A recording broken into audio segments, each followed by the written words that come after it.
Direction le Cotentin, où durant l'été, le port de Saint-Valahougue a obtenu la certification port propre, une certification exigeante, unique en Europe.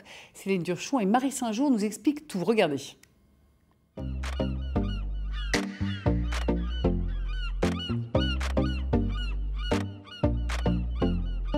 Ce port de la Manche se met au vert. Bienvenue à Saint-Valahougue qui vient d'obtenir la certification port propre.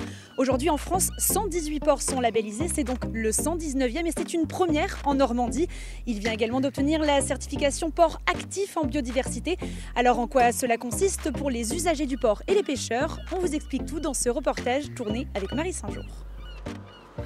Dans ce point propre désormais bien visible, les plaisanciers peuvent venir déposer et trier tous leurs déchets issus des carénages. Salut Anthony. Florent, comment vas-tu? Ça va et toi? Ça va, ça va. Bon. Florent Duloir est maître de port, il veille au bon fonctionnement. Cet équipement est l'un des points obligatoires dans la certification port propre. La signalétique a été mise à jour pour que les usagers du port puissent s'y retrouver. Mais on se rend compte qu'il y a encore des gens qui n'en ont pas connaissance, qui n'ont pas forcément envie d'utiliser et qui prennent la solution de facilité à tout mettre dans la poubelle. Donc voilà, quand on fait notre tour sur l'aire de carénage, on fait un petit tour pour vérifier que les déchets soient au bon endroit.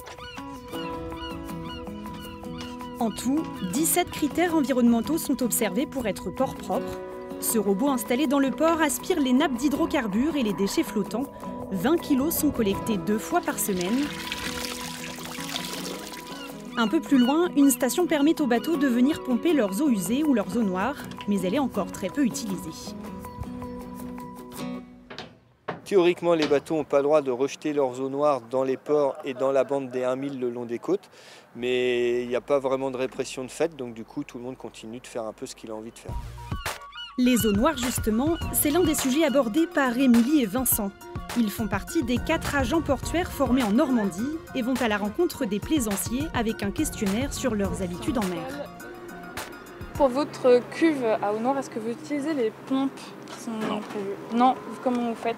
On rejette en mer. Vous rejetez en mer. Quand on parle d'eau noire, on parle vraiment des déjections. Bon, clairement, on n'a pas cette sensation que ça peut polluer un environnement, sachant que c'est des matières organiques. Grâce à cette campagne intitulée Éco-Gestes, ces agents proposent une amélioration des pratiques en faveur de l'environnement marin. Dans le coin, on a des herbiers de zoster qui ne sont pas des algues. C'est vraiment comme du gazon, mais de mer. Et en fait, si on commence à ancrer dedans, on va vraiment faire une fragmentation de ces espaces-là. C'est la 2e année qu'on fait ça et honnêtement, les résultats sont assez encourageants. Les engagements sont régulièrement pris et généralement, les plaisanciers sont très sensibles à la nature. Saint-Valahougue est aussi port actif en biodiversité. La certification est délivrée pour une durée de 3 ans avec des audits de maintien chaque année. Bonjour, Damien Pilon. Bonjour. La certification, on l'a dit, ça fait 15 ans que ça existe. La Normandie, c'est quand même une région portuaire. Il aura fallu attendre 2025 pour avoir un premier port certifié. Tout à fait, puisque aujourd'hui, sur le territoire national, 118 ports ont obtenu cette certification. Et je crois que la ville de Saint-Va, avec le département de la Manche et la SPL des ports de la Manche, nous sommes très fiers d'obtenir cette première certification en Normandie. Elle est délivrée par l'AFNOR, qui est une organisation indépendante. Combien de temps tout ça a pris? Ça fait très longtemps que Saint-Va est dans la démarche. Maintenant, ça fait 2 ans à peu près que les agents portuaires sont dans le dossier. Et voilà, c'est un travail de longue haleine qui aboutit avec une bonne récompense.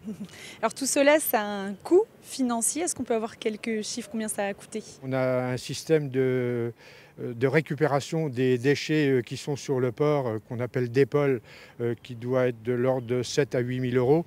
Et puis on a installé une cuve de, je crois, 20 000 litres de récupération d'eau de pluie, un investissement qui a coûté une bonne vingtaine de mille d'euros également pour son installation. Vous l'avez vu, les ports de plaisance ne sont aujourd'hui plus considérés comme de simples parkings à bateaux, mais plutôt des infrastructures stratégiques favorables au développement durable.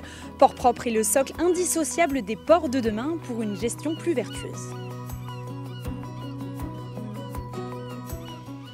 Et depuis ce reportage, un 2e port de la Manche a obtenu la certification port propre, celui de Barneville-Carteret.